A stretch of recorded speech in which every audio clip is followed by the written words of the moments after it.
Welcome to my YouTube automotive channel. In today's video I have a 2009 Dodge Journey and I will show you which fuses to check in case your power outlets are not working. So you will have two power outlets here at the front, one here and one here, and you will have two of them in the back, actually power outlet and the inverter, just on the back side of the middle console. Now this video only applies to Dodge Journeys made from 2009 up to 2010. In 2011 there was a facelift and the fuse distribution changed a bit.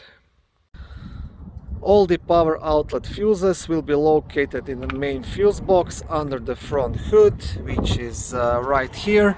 Now to lift this cover you will have two black clips here and here, so you want to press onto each of these to unlock them and then lift the cover straight up. On the back side of the cover you will have a small fuse diagram, and this white piece right here, it's a fuse remover which you can use to check any of the fuses.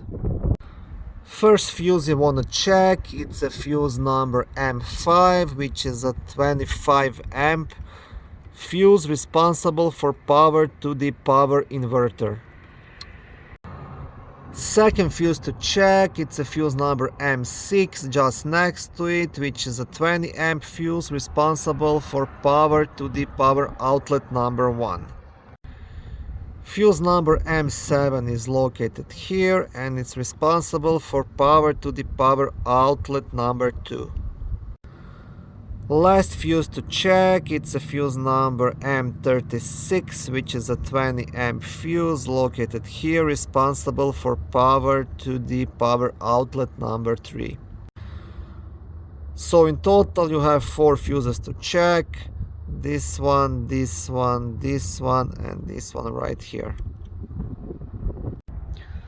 Okay, thank you for watching this short video. I hope it was helpful and educational. If it was, please like it and consider subscribing to my YouTube automotive channel.